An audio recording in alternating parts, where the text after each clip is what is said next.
اليوم هيكون معنا تحدي جديد، وهو ان احنا نبني فريق كامل من المسلمين بمناسبة شهر رمضان الكريم. وهنحاول النهارده نبني اقوى فريق ممكن من اللاعبين المسلمين علشان نقدر نكسب كل الماتشات اللي هنلعبها النهارده في الديفيجن. ونبدا تشكيلتنا بافضل حارس مسلم في العالم حاليا، هو المغربي ياسين بونو. وفي الناحيه الشمال هنجيب المتالق جدا في الفتره الاخيره ريان ايات نور الجزائري. وعلى الناحيه اليمين هنجيب الشيطان الاحمر المغربي نصير مزراوي. وقلب الدفاع الاول الفرنسي ويليام صليبا، اللي في ناس اصلا ما تعرفش ان هو مسلم، ولكن ليه صور كتيرة تثبت ان هو مسلم. اما عن قلب الدفاع الاخر فهو السنغالي خليدو كولوبالي، وامام خليدو يجي معانا التركي هاكان تشانهالوغلو. واما عن نص الملعب الثاني فهو ادواردو كامافينجا، اللي برضه في ناس كتيرة جدا ما تعرفش ان هو مسلم. وصانع الالعاب المعروف الذي لا يعرف ابراهيم دياز. واول لاعب في خط الهجوم هو السنغالي ساديو ماني. وعلى الناحية المعاكسة لساديو ياتي ذو الاصول المغربية لامين يامال. ونختم التشكيلة بافضل لاعب في العالم حاليا الحائز على البالون دور عثمان ديمبلي. وبكده دي تكون التشكيله اللي هنلعب بيها. عارف ان في لعيبه كتيره جدا مسلمين غايبه عنها، زي محمد صلاح، زي كمان اشرف حكيمي،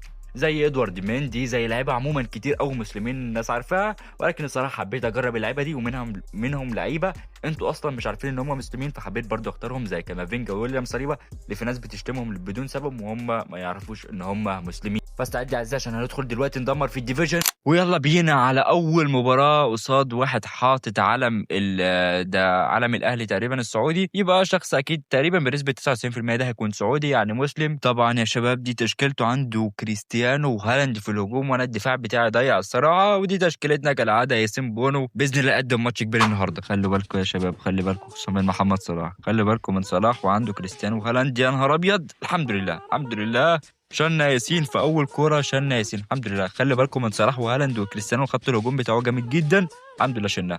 الهجمات المرتده بقى، الهجمات المرتده نحاول نلعب على لامين يامال وديمبلي، لان تقريبا اصلا ما عندناش في التشكيله غيرهم، هم الوحيدين الاقوياء في التشكيله. يلا يا لامين انت روح.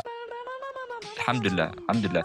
طب 1 2 كده، 1 2 حطها له يا جزمه يا ديمبلي. ليه يا ديمبلي؟ مش عايز اشتم يا ديمبلي، رمضان داخل يا ديمبلي، كنت حطها عادي يا ديمبلي، حرام والله. المشكله ان هو بيلعب على العرضيات، المشكله ان هو بيلعب ومستغل ان هو عنده هالاند وكريستيانو، مستغل ان هو عنده هالاند وكريستيانو. ولكن احنا عندنا كاليدو، احنا عندنا خليدو. هو اسمه خليدو ولا كاليدو ولا خالد ولا اسمه ايه بالظبط؟ ماني حلوه يا ماني، حلوه يا ماني. راح ديمبلي انفراد انفراد، جون جون جون جون جون جون جون جون جون جون جون. قلت لكم هنلعب على عثمان ولامين، وكمان معاهم لامين اسمهم معاهم ساديو ماني. لا خط الهجوم كويس جدا، انا رقم واحد في كوكب الارض. بس المشكله خط الوسط بالذات هو اللي وحش قوي. هيعمل عرضيه، انا عارف انا عارف هيعمل عرضيه، انا عارف والله هيعمل عرضيه، ما بيعملش غير عرضيات. بس الحمد لله فلتنا منه في الشوط الاول، كسبانين شيكا 1-0. حلو، حولها لساديو، راحت لساديو. يا ولد يا ساديو جامد، ساديو جامد الصراحه، ساديو جامد الصراحه. لو تفتكروا هو برضو اللي عمل شغل عليه في الجول الاول، لو تفتكروا هو اللي عمل شغل في عالي في الجول الاول، وهو اللي سجل بنفسه الجول الثاني بعد عدم الاثنين لعيبه. الواد ما بيعرفش يدافع خالص، بس وهو ما بيعرفش يلعب في العموم، هو حرفيا بيقطع الكوره ويروح يعمل عرضيه. وانا ما اعرفش عملت ايه لامين يامال، عدت حلو. نعرض زيه نعرض زيه. طب روح خد عرضيه، خد عرضيه. والثالث بس الحارس شال. التشكيله حلوه، التشكيله الصراحه اللعيبه حلوه قوي، بس المشكله ضاعت. المشكله خط النص زباله. كامافينجا ده نسخه زباله قوي، وانا اصلا مش متاكد هو مسلم ولا ان شاء الله يعني يطلع مسلم. ورسميا انتهاء المباراه بالفوز بثنائيه نظيفه على الولا شيكا. كانت مباراه مش سهله خالص، ولكن ساديو ماني سهلها علينا خالص، وكمان تحركات لامين يامال. وانتهى المباراه الاولى بالفوز. وهنا المباراه الثانيه امام هذا الخصم. للمعلومه يا شباب عايز اقول حاجه مهمه، اياك ثم اياك تحط علم برشلونه وتحط علم الانديه اللي عليها علم الصليب، او اللي عليها الصليب اللي على الشمال ده، اياك تحطهم. او تقريبا معظم انديه اللي في اسبانيا عاملين الموضوع ده، حتى منهم ريال مدريد. فخلي بالك النادي اللي هتحطه حاول بقدر الامكان تشوف الشعار ده ينفع تحطه ولا لا. ولو ينفع تحط شعار دولتك العربيه عادي ينفع تحطه. ويعني ممكن تحط شعار النادي اللي بتشجعه طالما مش عليه صليب، مثلا زي ما انا حاطط علم مانشستر يونايتد. معلومه كنت عايز اقولها الصراحه، ان بشوف ناس كتيره جدا حتى الاعلام دي هي في الاخر حريه، بس لو بتغير على دينك شويه ما انصحكش ان انت تعمل الموضوع ده، ما انصحكش ان انت تحط علم الصليب. وما انصحكش كمان ان انت مثلا تشغل الاغاني اللي بتبقى في اللعبه، حاول في شهر رمضان توطيها خالص. وهنا كامافينجا عايز يشيلنا يا جدعان، بقول لكم داخلين على شهر رمضان والتشكيله عامله قرف قرف في الملعب. مش عايز اظلم التشكيله الصراحه، خدت الهجوم كويس بس خدت النص زي ما بقول لكم ضايع خالص، ضايع حرفيا خالص. بس الحمد لله ديمبلي ولامين يامال شايلين الفرقه شويه. اسند هنا روح. طب يلا يا لامين، انت نجم التشكيله يا لامين، ما ينفعش تغلط الاخطاء دي يا لامين، انت نجم التشكيله يا زفت. طب يطح انت يا كامافينجا، يا جماعه ما بيعملش حاجه. يعني هجومان يا عم انت سيء تمام، بس دفاعيا نقطع كوره حتى توحد ربنا بيها في شهر رمضان. من اكتر الحاجات اللي خايف منها في شهر رمضان هي موضوع افس موبايل ده، اللي هو انت ازاي هتلعب اللعبه في شهر رمضان. بجد والله يعني كلموني كده في التعليقات يا جماعه هتلعبوا اللعبه ازاي في شهر رمضان. اول حاجه اعملوها ان انتوا اصلا وطوا الاغاني وان انتوا غيروا الشعارات والحاجات دي، ويلا كما. يا ابني انت عايز ايه مني يا ابني، يا ابني انت عايز ايه مني، شانني يا ابني. يخرب بيتك يا اخي، يخرب شلل الولد كامافينجا ده. هنقابل ازاي الخصوم المستفزين في شهر رمضان بجد والله، يعني هنقابلهم ازاي؟ لا لا لا لا لا لا لا لا لا، احذروه احذروه احذروه احذروه احذروه. الحمد لله يا ولا يا ايات يا نوري، ايات نوري شايل الدفاع حرفيا.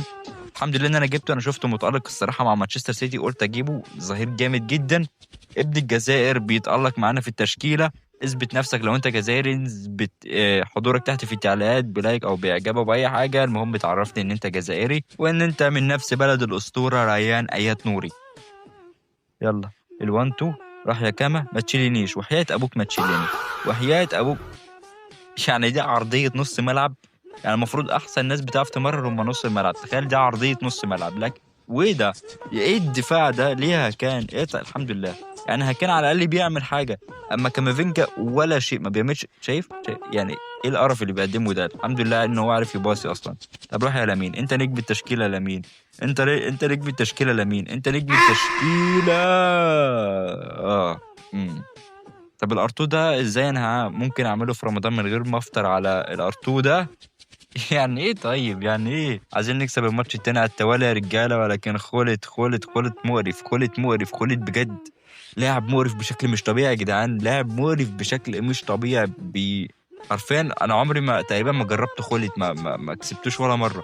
كل مره بلعبه لازم يعمل حاجه قدامي، والحمد يا ولا يا ياسين يا ولا يا ياسين. ابن المغرب بيشيلنا، ابن المغرب بيشيلنا يا ياسين صدق. والحمد لله. الهجمه المرتده بقى، الهجمه المرتده. ابراهيم لديمبلي، ديمبلي لامين، لامين لديمبلي، ديمبلي. انا دي يا جدعان حرام، انت نجم التشكيله، انت نجم التشكيله يا لامين. جون يس. الحمد لله كامافينجا عمل حاجه صح ان هو قطع الكره وباصه. الحمد لله وقطعها من خلت اللي هو كنت عملش، حسدت خلت. الحمد لله قدرنا نحسد خلت يا رجاله. طب نجيب التاني، نجيب ابراهيم ولا ابراهيم دلوقتي خلاص. يعني تمام، يعني انت جبت جون خلاص بقى، ما تعملش حاجه تاني. ميكيل كاريك. بفكر اعمل فيديو يا جدعان عن لعيبه بقوا مدربين وناجحين دلوقتي. اول ما الكوره وصلت لكاريك جالت لي الفكره دي الصراحه. بس المهم انتهت الماتش الثاني بالفوز 1-0، وتكتمل السلسله المباراه الثانيه على التوالي. وهنا المباراه الثالثه امام الغريم اللندني تشيلسي، اللي تشكيلته كالعاده اقوى من تشكيلتنا تقريبا كل التشكيلات اللي احنا لعبناها النهارده اقوى من تشكيلتنا. لكن يا عزيزي نسعى للمباراه الثالثه والفوز الثالث على التوالي. تشكيلته فيها هالاند وعنده اوليفر كان حارس مرمى، وبراين مبومو تقريبا برضه يا جماعه. براين مبومو مسلم، واماد ديالو اكيد كده مسلم، ومحمد صلاح. يعني في لعيبه كتيره جدا مسلمين ما دخلناش التشكيله النهارده. ولكن لو عايزين مثلا نعمل بارت 2 وندخل اللعيبه اللي ما جبناش في الفيديو الاول ممكن نعملها. لو حبيت نعمل الموضوع ده تحت في التعليقات. ممكن مثلا لو عايزين نعمل فيديو تاني تكتبوا رقم 2 في التعليقات، وانا اعرف ان انتوا يعني عايزين البارت 2 الجزء الثاني من تشكيله من اللاعبين المسلمين. خلي بالكم من البراين مبومو، لان هو ولا مهاري ولا حاجه، ولكن مع اقل شوطه منه هتلاقيها دخلت على طول جون. واحنا عندنا ياسين الصراحه جامد جدا ولكن مش جامد مثلا بمستوى بيتر تشيك مثلا يعني. عدى ساديو جامد، ساديو حلو، ساديو جميل، ساديو رائع، دخل ساديو حلوه. بس المشكله اوليفر كان برضو قوي، انا ما اعرفش اجيب فيه جول اصلا ازاي. بس احنا هنشتغل على لامين وديمبلي، هنحاول نجيب جول بواحد من الاثنين دول. لا الحمد لله. حلوه يا ايات يا نوري. ايات نوري الصراحه عامل ماتش جامد جدا، هو ومنصير مزراوي برضه، هو وساديو ماني. خط الدفاع عموما عامل ماتشات كويسه، وخط الهجوم برضه كويس. بس المشكله زي ما قلت لكم في الاول خط النص زباله. وانا الركنيه ما جاتش. صعب اجيب ركنيات برضه، ما فيش حد يرفعها بشكل حلو.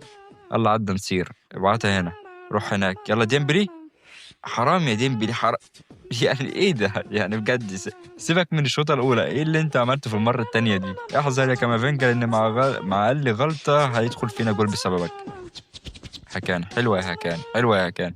بحب الواد هكان ده، ما بتفرجلوش على ماتشات كتير بس واضح ان هو طيب كده، واضح ان هو محترم يعني. طب روح روح ديمبلي جول، ديمبلي جول، ديمبلي جول، ديمبلي جول. امم ايه ده؟ ها؟ ايه ده يا عثمان؟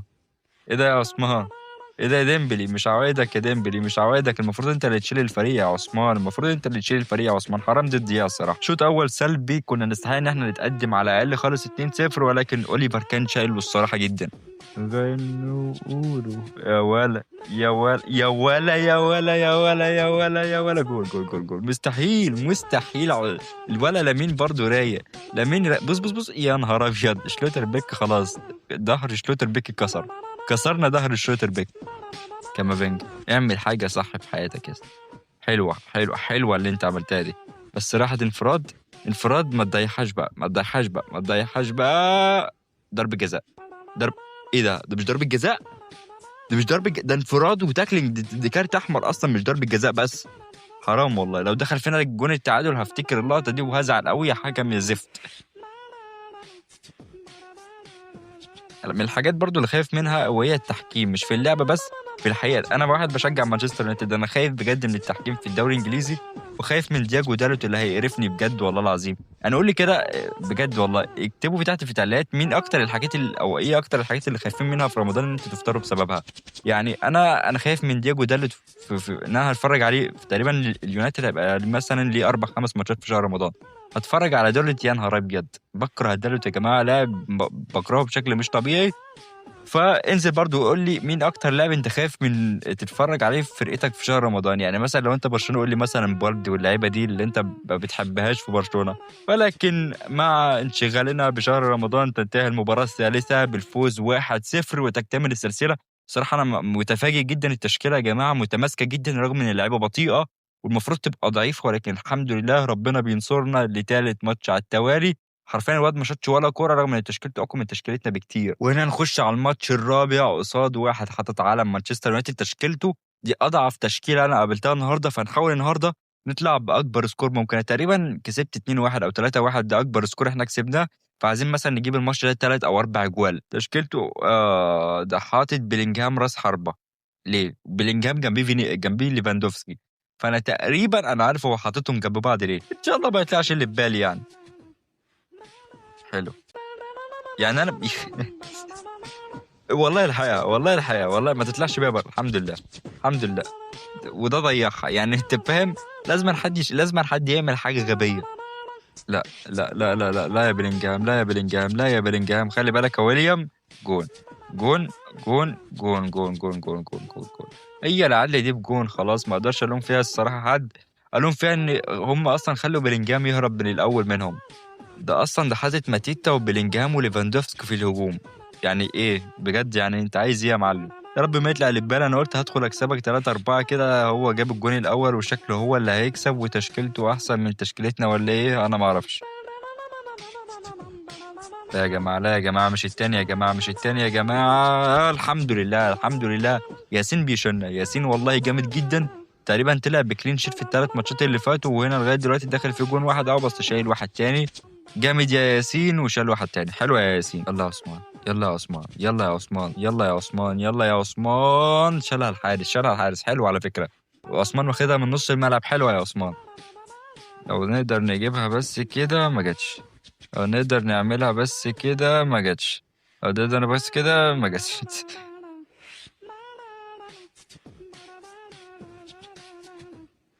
الله يا ريان. حلوة الاستلامة يا عيال، حلوة الاستلامة يا ريان. لكاما بتاع لديمبلي ديمبلي ديمبلي ديمبلي ديمبلي. جول عثمان. عثمان احسن لاعب في التشكيله مع لامين يامال. الصراحه عامل اداء جامد جدا، خفيف جدا. هيقرفك في اوقات كتيره بس عموما ده عثمان ديمبلي هيقرفك في اوقات كتيره بس هيخدمك في اوقات كتيره جدا. جول لي هنالك ليفا، عدت من ليفا. حلوه. الجون التاني بقى الجون التاني شُفت أنا لسه قايل لك من شوية والله يعني صدقت والله العظيم، لسه قايل ما كمّلتش دقيقة، قُلت هيخدمك في أوقات كتيرة جدًا، بس هيقرفك في أوقات كتيرة جدًا، فما انصحكش إن أنت تجيبه في شهر رمضان يعني فاهمني؟ جيبه في وقت تاني غير شهر رمضان، اللي هو في شهر رمضان هيشيل لك في أوقات كتيرة هيجيب لك جوان كتيرة جامدة، بس هيشيل لك في أوقات كتيرة أوي. ريان الصراحة جامد جدًا، حتى بيشيل الأخطاء الدفاعية اللي بتتعمل عليَّ. حلوة يا عثمان، حلوة يا عثمان، حلوة يا عثمان، روح يا لامين، روح يا لامين، لامين جول. جول ما فيش حد هيعرف يصد الR2 بتاعه، طالما هو في المكان ده وهيعمل R2 صدّقني ما فيش حد هيعرف يصد الR2 بتاعه. لامين وعثمان عاملين ثنائية جامدة جدًا في الهجوم، يعني لو معايا كارت أقوى لعثمان والتشكيلة كانت أقوى شوية كان متهيأ لي كنت هادخل أكتسح أي حد بسبب الثنائية دي. حلو، راحت، التاني، التالت، التالت، التالت، التالت، التالت، يا ابن اللعيبة على شمّعها في الجون، حرفيًا شمّعها في الجون يعني جابها في سقف الشبكة حرفيًا. لامين يحسم الماتش بالجول تقريبًا كده لامين هاتريك أصلًا، لامين تقريبًا هو اللي جايب ال3 أجوان أو عثمان ديمبلي اللي جاب جول فيهم، ما أعرفش بس لامين جاب جولين يعني وتقريبًا هو كمان اللي جايب التالت أصلًا، فكده تقريبًا هاتريك من لامين يامال. هاتريك هيأكد لنا الفوز الرابع على التوالي. أنا ما أعرفش الصراحة التشكيلة قوية والّا أنا اللي ربنا كارمني والّا ما أعرفش إيه بالضبط، بس يعني إحنا 4 ماتشات ورا بعض 4 انتصارات، الحمد لله، كرم ربنا كبير يا جماعة. وهنا خلاص رسميًا الماتش الرابع والفوز على التوالي. انزلوا لي قولوا لي أفكاركم عايزين نعملها في شهر رمضان، وأفكر الصراحة أعمل سلسلة تشكيلة من الصفر أو كده يعني. لو أنتم عايزين الموضوع ده قولوا لي تحت في التعليقات، وبس كده نكون وصلنا لآخر الفيديو بتاعنا. أتمنى منك لايكك، اشتراكك، سلام.